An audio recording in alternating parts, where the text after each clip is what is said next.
Greetings, all. Welcome to LMH Storytime. Today's book, A Tale of Snowman by Kašmir Huseinović.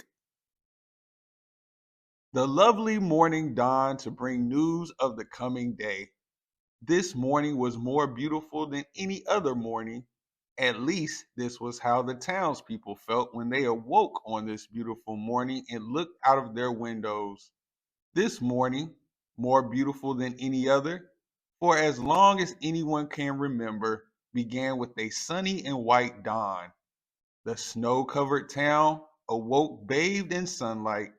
Everyone was in unusually high spirits on that day. The most cheerful and playful ones were the children. After they had washed their faces, brushed their teeth, and had their breakfast, they raced outside to play. Some brought their sleds, others brought skis, and others yet brought along their favorite toys. Everyone was playing. Someone cried, "Let's make snowmen!" "Yes, let's go, agreed all the children that were playing.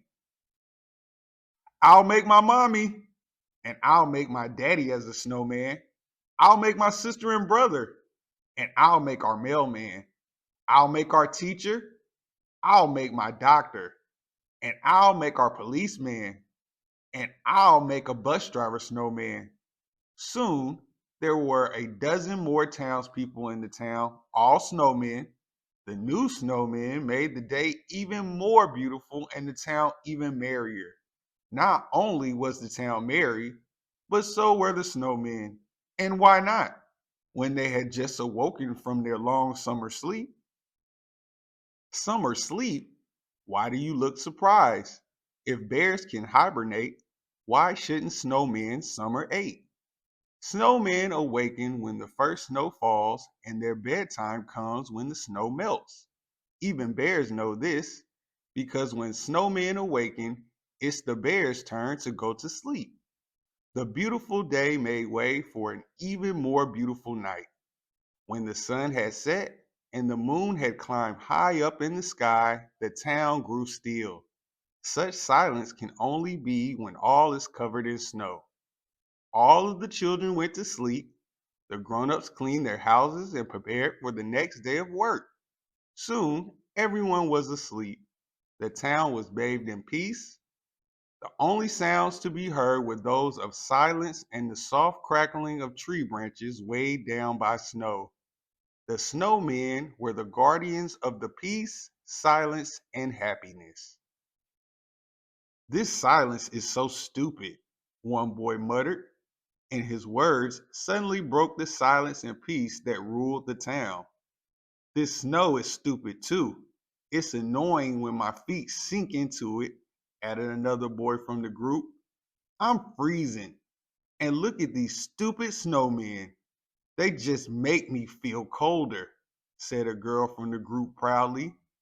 There were about a dozen children in this group. They weren't bad children, but they were left on their own far too often. They grew like wild plants in an abandoned garden. No one taught them about life, goodness, giving. No one took care of them. They often wandered about the town, playing naughty tricks and raising havoc. "Let's tear down these snowmen," the youngest said. He wanted to seem tough in front of the others.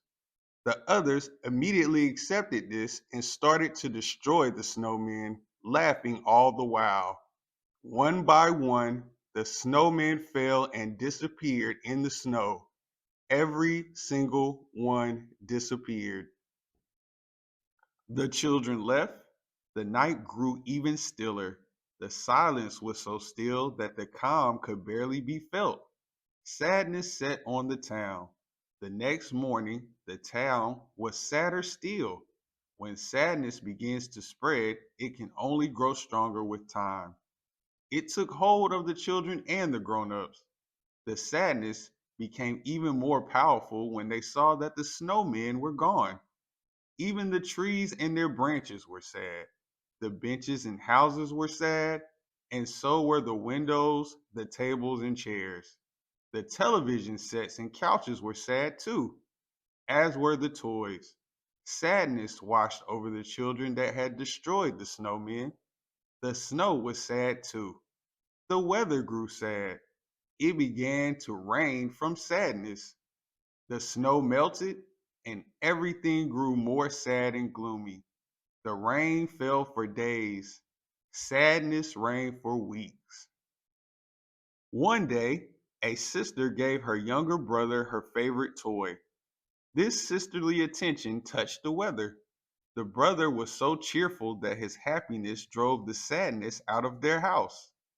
This made the sister happier, so the happiness began to spread beyond the walls of their home. This happened on Christmas Eve, and yet the rain continued to fall.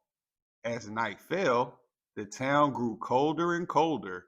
Around midnight, the rain turned to snow, and the town grew white again. In the morning, the dawn revealed the most beautiful Christmas of all. This morning was more beautiful than any other for as long as anyone can remember, began with a sunny and white dawn. The snow-covered town awoke bathed in sunlight. Cheer and merriment enveloped the town once more. The most cheerful and playful ones of all were again the children. After they had washed their faces, brushed their teeth, and had their breakfast, they hurried to open their presents. Some got sleds, others skis, and others got toys that they had long wished for.